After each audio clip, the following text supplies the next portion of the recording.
সকাল ৯টার দিকে কালা লক্ষ্মী গ্রামে দবিজমের সংক্রান্ত জের ধরে একজনকে মারি দিতেছিল, ধরে পিঠে মারপিট করে তাৎক্ষণিকভাবে স্থানীয় জনগণ তাকে ঝিনাইদহ সদর হাসপাতালে ভর্তি করে চিকিৎসা অবস্থায় উনি মারা যান।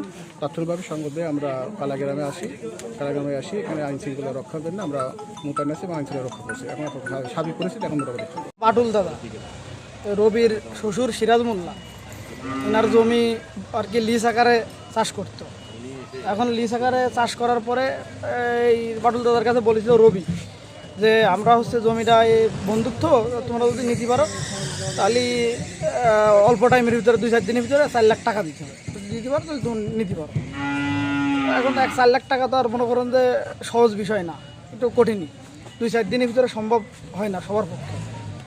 ওনারা আবার ওই মোবারক নামে একজন ওনার কাছে 4 লাখ টাকা বন্দুক অলরেডি রেখে দিয়েছে। এখন ওনারা কথা বলেছে যে দেখেন আমার হচ্ছে যে ক্ষেত রয়েছে বেগুন ধরা ভাব, এখন একটা ক্ষেতে থাকলে তো 2-3 মাস সময় দিতে হয়। ভুই যতই বন্দুক নিক আর বিক্রি করুক আর যাই করুক, একজন লোক আবাদে আসে, তার তো আর আবাদ তো আর সাথে সাথেই সম্ভব না। কিন্তু এখন এরা জোর করে আর কি চষে দেবে, ঠিক আছে, যাদের জমি। তা এখন জমি চষার এই কারণে মনে করেন যে একটা গোলমাল সৃষ্টি। ধরেন ওই এনটি পক্ষলারাও বলেছিল, আবার আমাদের লোকজন দেখা যাচ্ছে এরকম কিছু চষে দেবে, তারা আমাকে ক্ষতি করবে, মানা যায় না আসলে, ঠিক আছে। এইটা নিয়ে আর কি মূল বিষয়, মানে এর মূল কাহিনী এইটা। এখন আসলে পক্ষের তো বলতে কি সবাই বিএনপি করে, ঠিক আছে, এখনকার সময়।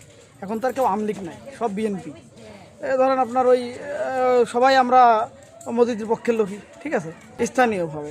আমার দাদা ছিল এই ওয়ার্ডের সভাপতি বিএনপির, ঠিক আছে, উনি মারা গেছে। তারপরে আমার চাচারা আছে, ওনারাই এখন দল দেখাশোনা করে, ঠিক আছে। তা সেই ক্ষেত্রে ধরেন আপনার আমি যেটা জানি, সকালে আমি এই পাড়ায় আসছিলাম, আসার পরে আমি ওই গ্রামের ভিতরে হাঁটতে যাচ্ছি, যাওয়ার পথে এই হুমান চাচাগের বাড়ির সামনে সফরের ছেলে, তারপরে আপনার হচ্ছে এই যে কালার ইদ্রিস, ঠিক আছে, এরা ওই জায়গায় দাঁড়াইছিল। সফরের ছেলের হাতে রামদা আমি নিজে দেখছি, আমি পদ্মে চলে যাচ্ছি, আমি খালি হাতে বলে ওর সাথে কোনো কথা বলিনি, ঠিক আছে।